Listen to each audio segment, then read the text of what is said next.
Je suis Lisbeth Choquet, donc déléguée aux droits des femmes et à l'égalité dans le Loir-et-Cher.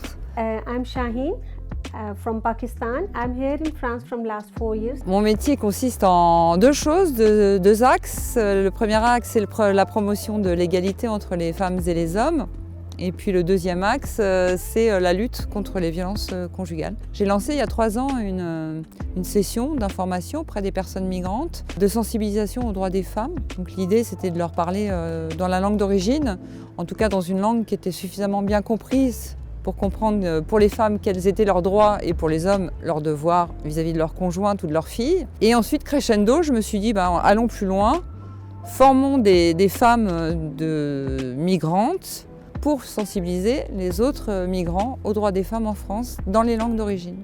First, I will tell you that this is very important to giving awareness to the people that what they are.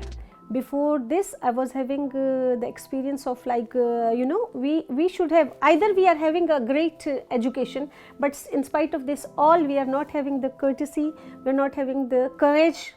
We are not having encouraged to speak out that what we are, what we want, are supposed to obey everything.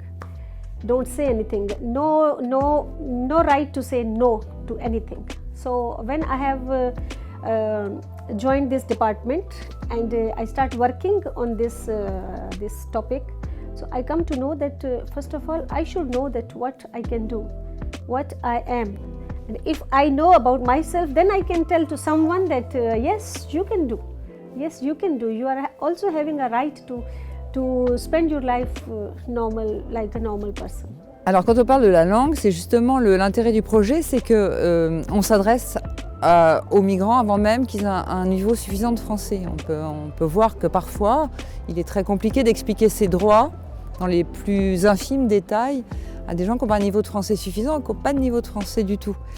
Il peut arriver que des femmes passent 10 ans sans parler français. Est-ce qu'on va attendre 10 ans avant de leur faire connaître leurs droits ?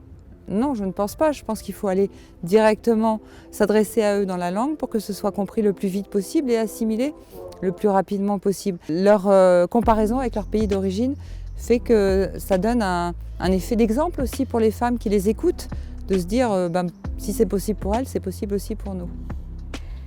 I think this is very important to make the awareness among the people, basically the ladies who are not working, especially because the person who is working, they are having a chance to go outside and to see, to meet someone, to share your feelings to someone, to ask different questions. But the ladies who are just still at the home, it's very important to explain that they have to find out their personality also.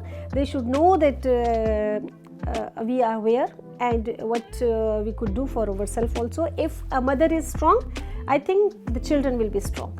This is the basic thing, I think. After that, we are not giving the liberty to our daughters, to our sisters, to our wives, to our mothers even. We are not having the freedom of expression, the basic thing.